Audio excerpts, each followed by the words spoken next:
Hi hello నమస్తే welcome to our channel. This is Amala. ప్రస్తుతం మనతో మాట్లాడడానికి సీనియర్ జర్నలిస్ట్ దాము బాలాజీ గారు ఉన్నారు. వారితో మాట్లాడదాం. Hi sir. జనసేనలోకి వైసీపీ కోవట్లు జాయిన్ అవ్వబోతున్నారని మనకు తెలుస్తుంది సార్. దాని గురించి మీరు ఏమంటారు? మొన్న Visakha MLC, YCP MLC plus 2 సార్లు ఎమ్మెల్యేగా ఆయన ఓడిపోయారు. ఆయన చిన్నబోయిన వంశీకృష్ణ యాదవ్ ఆయన మొన్న మంగళగిరిలో పవన్ కళ్యాణ్ సమక్షంలో జనసేన తీర్థం పుచ్చుకున్నారు. సో ఈ సందర్భంగా పవన్ కళ్యాణ్ మాట్లాడుతూ ఆయన యువరాజ్యంలో నాతో పాటు పనిచేశారు, ప్రజారాజ్యంలో ఉన్నారు, ఆయన యువరాజ్యంలో నాతో కలిసి పనిచేస్తున్నాడు, ఆయన కొత్త ఏం కాదు మనకి, ఒక రకంగా ఇది గర్వాప్సీ లాంటిది, అంటే ఆయన సొంత ఇంటికి ఆయన వచ్చినట్టుగా ఉంది. రెండవది, ఆయన జాయిన్ అయినప్పుడు మామూలుగా ఎవరైనా ఒక పార్టీ నుంచి ఇంకొక పార్టీకి మారితే ఆ పార్టీని నానా బూతులు తిట్టి చేరుతారు. ఈయన వైసీపీని ఎక్కడ విమర్శించట్లేదు, ఆయన జనసేన విధానాలు నచ్చి ఇట్లా వచ్చారు తప్ప వైసీపీని ఎక్కడ విమర్శించలేదు, అది నాకు నచ్చింది అని కూడా పవన్ కళ్యాణ్ చెప్పారు. అయితే ఇక్కడ ఈయన ఎప్పుడైతే చేరాడో దీని చుట్టూ ఒక చర్చ నడుస్తుంది ఇప్పుడు. దానికి ప్రధాన కారణం ఏంటంటే ముగ్గురు రాయలసీమకు చెందిన ఎంపీలు జనసేన టచ్లో ఉన్నారని, వాళ్ళు ముగ్గురు కూడా జనసేనలకు రాబోతున్నారనే ఒక వార్త హల్చల్ చేస్తుంది. దీని చుట్టూ ఒక నెరేటివ్ బిల్డప్ అయింది. అదేంటంటే జనసేనలోకి జగనే కొంతమందిని పంపిస్తున్నాడు అని. అంటే మనకు తెలుసు జనసేనలో నాయకత్వం లేదు, వాళ్ళకి 20-30 సీట్లు ఇచ్చినా కూడా 20-30 సీట్లు నిలబడి గెలవగలిగిన క్యాండిడేట్లు ఎక్కడా లేరు.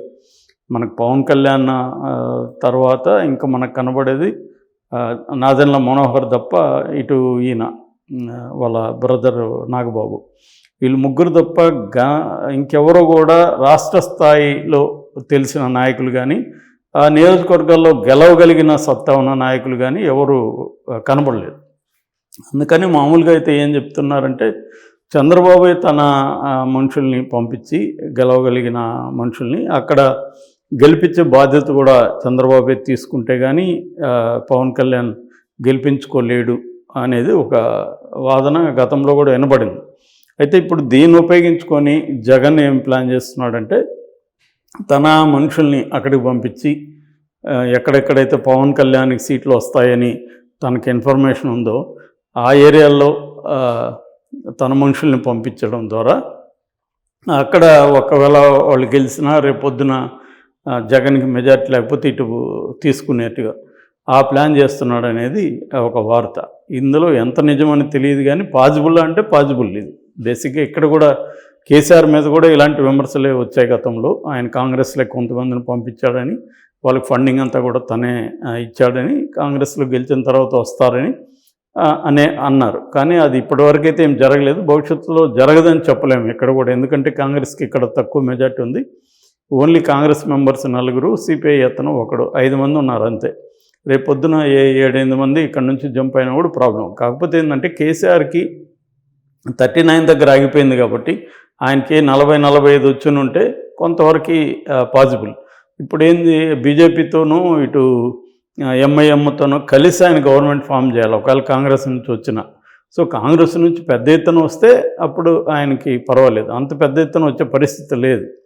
కాబట్టి ఇక్కడ అంత డేంజర్ కాంగ్రెస్ గవర్నమెంట్కి లేదు. ఒకవేళ కాంగ్రెస్లో ఏమన్నా పదవుల కోసం రేపొద్దున కార్పొరేషన్ పదవులు ఇవన్నీ ఉన్నాయి, దానికోసం ఏమన్నా గొడవలు వచ్చి కాంగ్రెస్లో చీలిక ఏమైనా వస్తే అప్పుడు చెప్పలేము. ఎందుకంటే మహారాష్ట్రలో జరిగింది, కర్ణాటకలో జరిగింది, ఇలాంటివి అనేక చోట్ల బీజేపీ చేసింది, కాంగ్రెస్ చేసింది, అందరూ అన్ని పార్టీలు చేస్తారు ఇలాగా.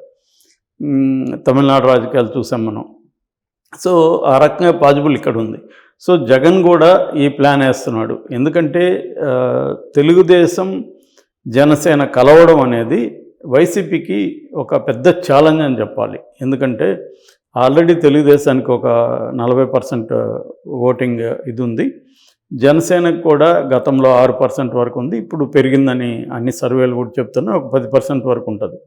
సో వీళ్ళిద్దరు కలిసి వీళ్ళిద్దరి ఓట్లు ట్రాన్స్ఫర్ అవ్వగలిగితే కరెక్ట్గా ఒక 50% ఇది ఉంటుంది. స్వింగ్ ఓట్స్, ప్రభుత్వ వ్యతిరేక ఓట్లు కొంత ఒక 2% అటు వెళ్ళినా కూడా జగన్కి అది గట్టి ఛాలెంజ్ అని చెప్పొచ్చు. అందుకని బిగినింగ్ నుంచి కూడా మనం గమనిస్తే వైసీపీ వాళ్ళు జనసేన తెలుగుదేశం కలవనీయకుండా రకరకాల ప్రయత్నాలు చేశారు, ఛాలెంజ్లు చేశారు, సింగిల్గా వస్తుందన్నారు, మీకు ధైర్యం లేదన్నారు, ఇలా రకరకాల రెచ్చగొట్టారు. తర్వాత పవన్ కళ్యాణ్ సీఎం అవడని చెప్పారు.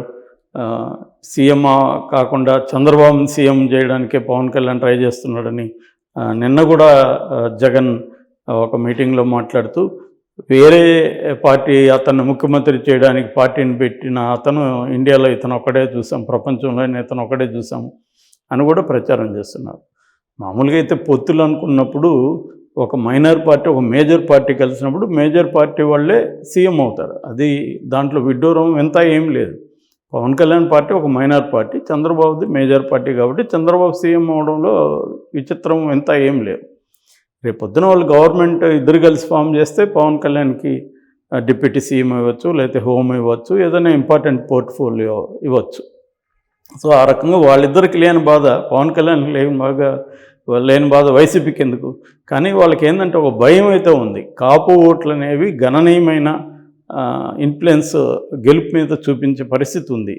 సో కొన్ని ముఖ్యంగా ఉభయ గోదావరి జిల్లాలో జనసేనకి గట్టి పట్టు కాపుల్లో ఉంది.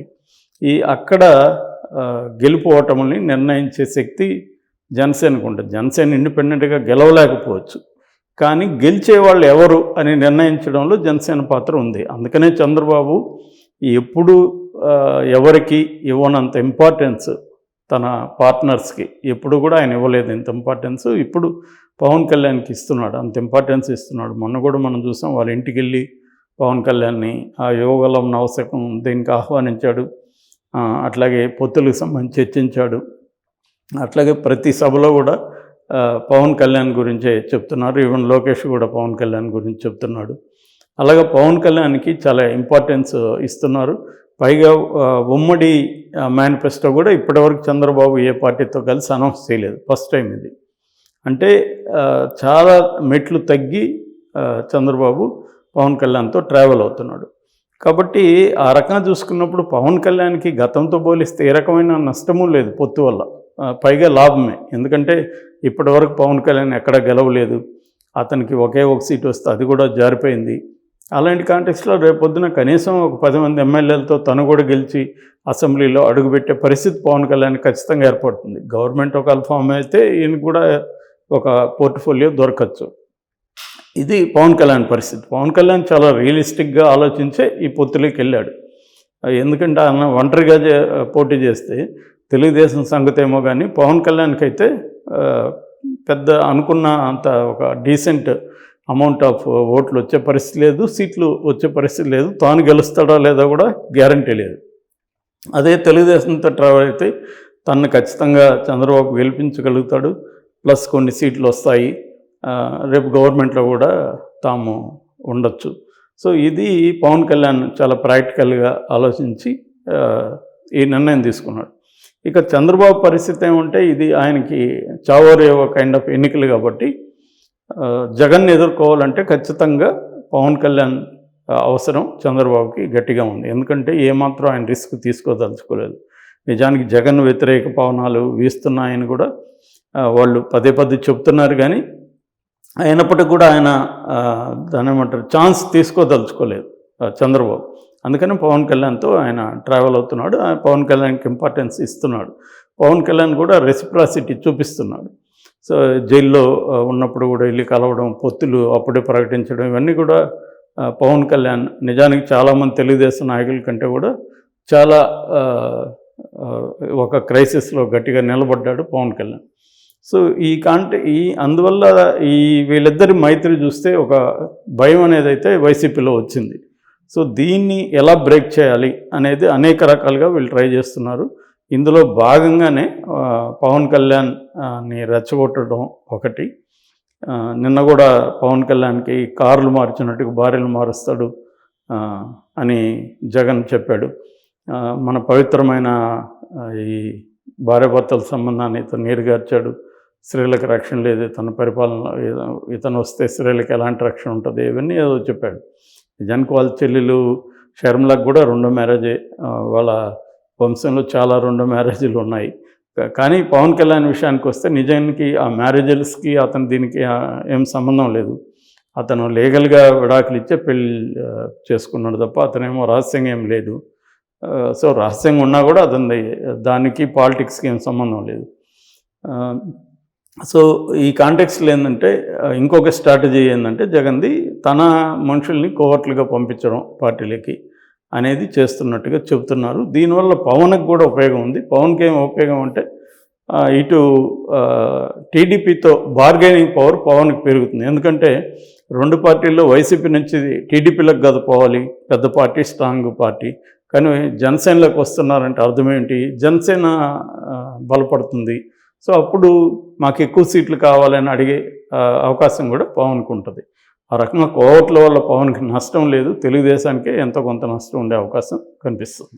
సార్ ఇప్పుడు పవన్ కళ్యాణ్ గారిని జగన్ గారు 3 పెళ్ళిళ్ళు చేసుకున్నారు అని టార్గెట్ చేసి మరీ అడుగుతున్నారు. సో అడుగుతున్నప్పుడు ఇలా కోవట్లను పంపించడం వల్ల పవన్ కళ్యాణ్కి ఇంకా పక్క నుంచి ఏదైనా ఇబ్బందులు అలాంటి సమస్యలు ఏమైనా ఉన్నాయా? అదే నేను చెప్తున్నాను, పవన్ కళ్యాణ్కి ఏంటంటే ఆర్గానిక్ గ్రోత్ లేదు. అంటే తన పార్టీలో ఆర్గానిక్గా లీడర్షిప్ని ఆయన తయారు చేయలేదు. కాబట్టి ఆయనకి ఇప్పుడు వేరే వాళ్ళ బలం మీద డిపెండ్ అవ్వాల్సిన అవసరం పవన్ కళ్యాణ్కి ఏర్పడింది. ఆ రకంగా పవన్ కళ్యాణ్ కొత్తగా వచ్చే నష్టం ఏమి లేదు. ఒకవేళ గెలిచి వీళ్ళు వెళ్ళిపోతే రేపు పొద్దున అప్పుడు పవన్ కళ్యాణ్కి లాస్ ఉంటుంది. ఇప్పటికిప్పుడైతే పవన్ కళ్యాణ్కి దీనివల్ల తాత్కాలికంగా అయితే అతని పార్టీ బలపడినట్టు కనబడుతుంది. తాత్కాలికంగా లాభమే.